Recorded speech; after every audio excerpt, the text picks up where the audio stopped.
Chapter 55. A few days after this visit, Mr. Bingley called again, and alone. His friend had left him that morning for London, but was to return home in 10 days' time. He sat with them above an hour, and was in remarkably good spirits. Mrs. Bennet invited him to dine with them, but, with many expressions of concern, he confessed himself engaged elsewhere. "Next time you call," said she, "I hope we shall be more lucky. He should be particularly happy at any time," etc., etc. And if she would give him leave, would take an early opportunity of waiting on them. "Can you come tomorrow?" Yes. He had no engagement at all for tomorrow, and her invitation was accepted with alacrity. He came, and in such very good time that the ladies were none of them dressed. In ran Mrs. Bennet to her daughter's room, in her dressing gown, and with her hair half finished, crying out, "My dear Jane, make haste and hurry down. He is come. Mr. Bingley is come. He is, indeed. Make haste, make haste. Here, Sarah, come to Miss Bennet this moment, and help her on with her gown. Never mind Miss Lizzie's hair. We will be down as soon as we can," said Jane. "But I dare say Kitty is forwarder than either of us, for she went upstairs half an hour ago." "Oh, hang Kitty. What has she to do with it? Come, be quick, be quick. Where is your sash, my dear?" But when her mother was gone, Jane would not be prevailed on to go down without one of her sisters. The same anxiety to get them by themselves was visible again in the evening. After tea, Mr. Bennet retired to the library, as was his custom, and Mary went upstairs to her instrument. 2 obstacles of the 5 being thus removed, Mrs. Bennet sat looking and winking at Elizabeth and Catherine for a considerable time, without making any impression on them. Elizabeth would not observe her, and when at last Kitty did, she very innocently said, "What is the matter, Mamma? What do you keep winking at me for? What am I to do?" "Nothing, child, nothing. I did not wink at you." She then sat still 5 minutes longer. But unable to waste such a precious occasion, she suddenly got up, and saying to Kitty, "Come here, my love. I want to speak to you," took her out of the room. Jane instantly gave a look at Elizabeth which spoke her distress at such premeditation, and her entreaty that she would not give in to it. In a few minutes, Mrs. Bennet half opened the door and called out, "Lizzie, my dear, I want to speak with you." Elizabeth was forced to go. "We may as well leave them by themselves, you know," said her mother, as soon as she was in the hall. "Kitty and I are going upstairs to sit in my dressing room." Elizabeth made no attempt to reason with her mother, but remained quietly in the hall, till she and Kitty were out of sight. Then returned into the drawing room. Mrs. Bennet's schemes for this day were ineffectual. Bingley was everything that was charming, except the professed lover of her daughter. His ease and cheerfulness rendered him a most agreeable addition to their evening party, and he bore with the ill-judged officiousness of the mother, and heard all her silly remarks with a forbearance and command of countenance particularly grateful to the daughter. He scarcely needed an invitation to stay supper, and before he went away, an engagement was formed, chiefly through his own and Mrs. Bennet's means, for his coming next morning to shoot with her husband. After this day, Jane said no more of her indifference. Not a word passed between the sisters concerning Bingley, but Elizabeth went to bed in the happy belief that all must speedily be concluded, unless Mr. Darcy returned within the stated time. Seriously, however, she felt tolerably persuaded that all this must have taken place with that gentleman's concurrence. Bingley was punctual to his appointment, and he and Mr. Bennet spent the morning together, as had been agreed on. The latter was much more agreeable than his companion expected. There was nothing of presumption or folly in Bingley that could provoke his ridicule, or disgust him into silence. And he was more communicative, and less eccentric, than the other had ever seen him. Bingley of course returned with him to dinner, and in the evening Mrs. Bennet's invention was again at work to get everybody away from him and her daughter. Elizabeth, who had a letter to write, went into the breakfast room for that purpose soon after tea. For as the others were all going to sit down to cards, she could not be wanted to counteract her mother's schemes.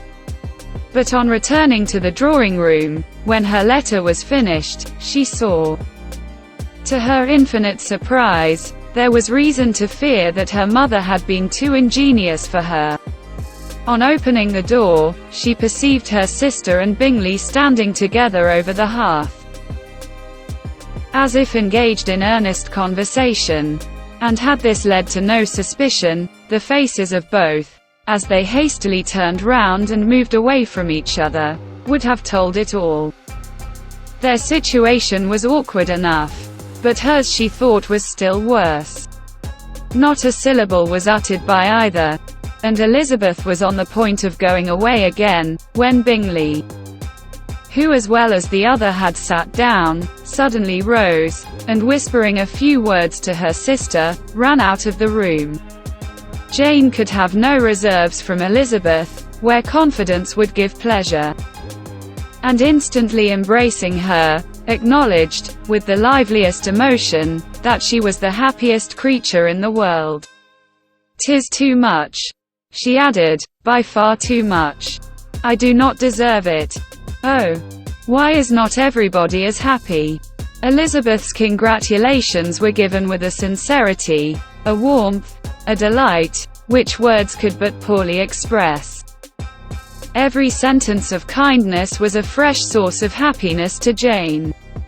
But she would not allow herself to stay with her sister, or say half that remained to be said for the present.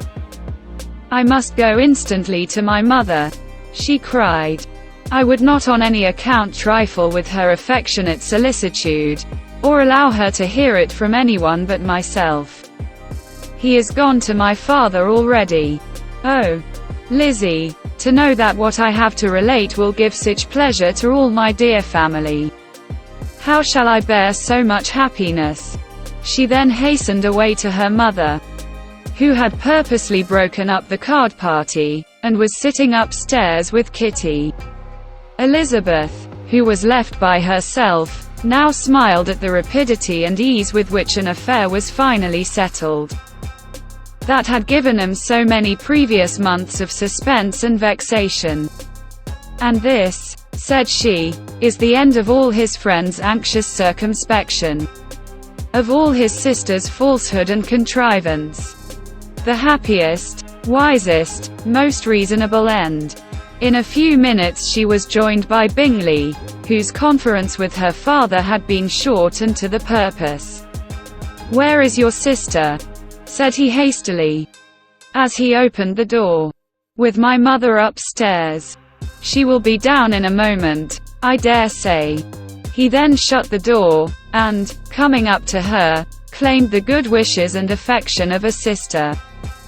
Elizabeth honestly and heartily expressed her delight in the prospect of their relationship. They shook hands with great cordiality, and then, till her sister came down, she had to listen to all he had to say of his own happiness, and of Jane's perfections, and in spite of his being a lover, Elizabeth really believed all his expectations of felicity to be rationally founded, because they had for basis the excellent understanding, and super-excellent disposition of Jane. and a general similarity of feeling and taste between her and himself. It was an evening of no common delight to them all. The satisfaction of Miss Bennet's mind gave a glow of such sweet animation to her face, as made her look handsomer than ever.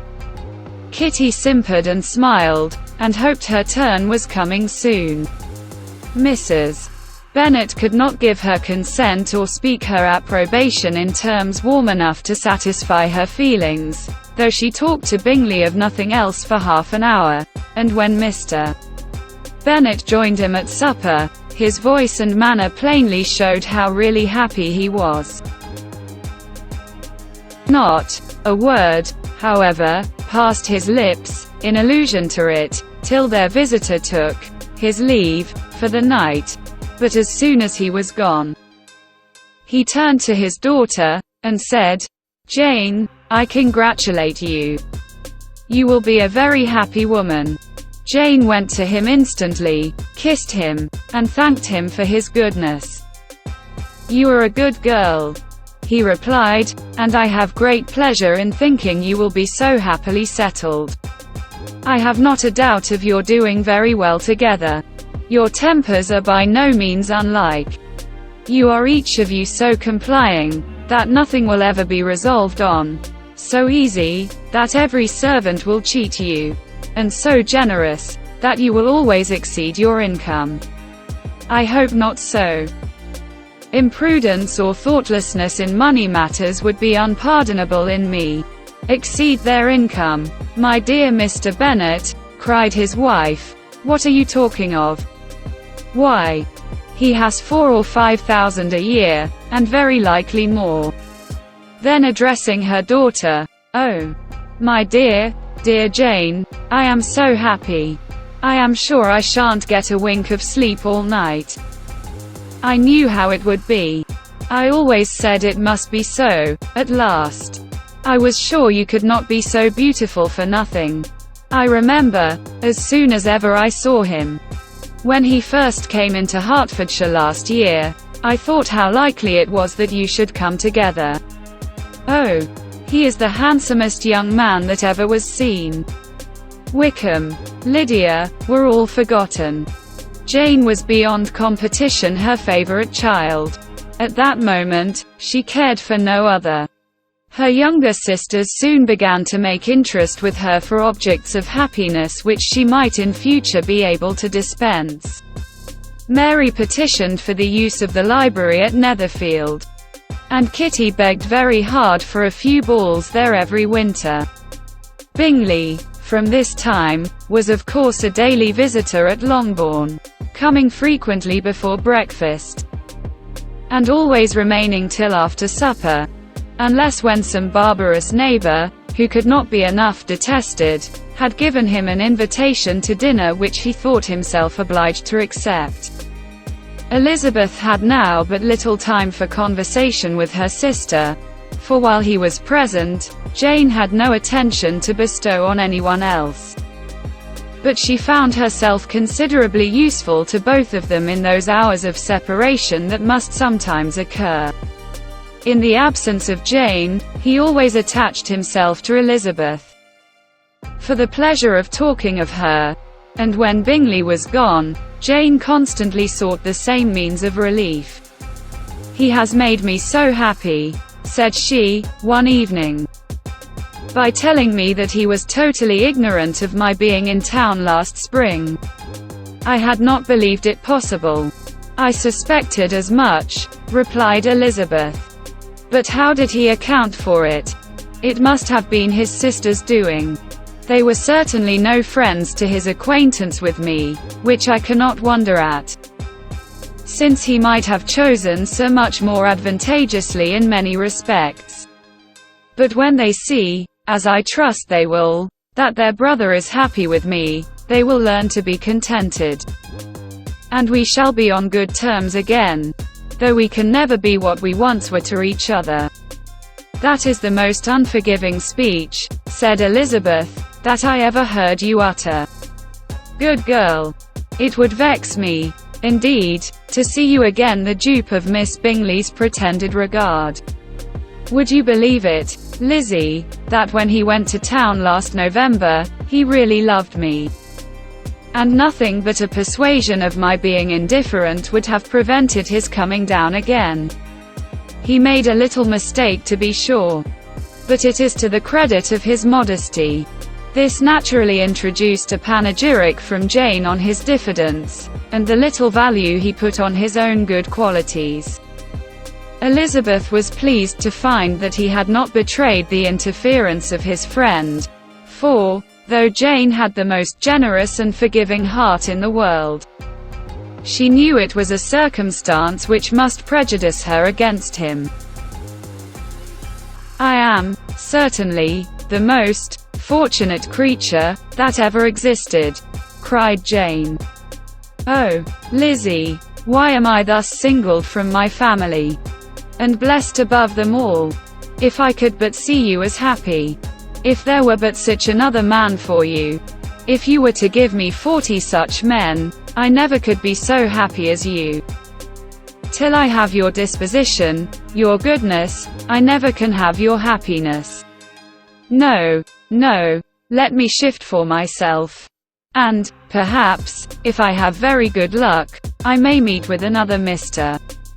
Collins in time." The situation of affairs in the Longbourn family could not be long a secret.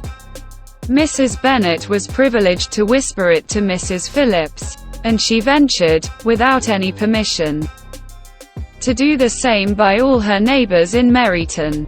The Bennets were speedily pronounced to be the luckiest family in the world, though only a few weeks before, when Lydia had first run away, they had been generally proved to be marked out for misfortune.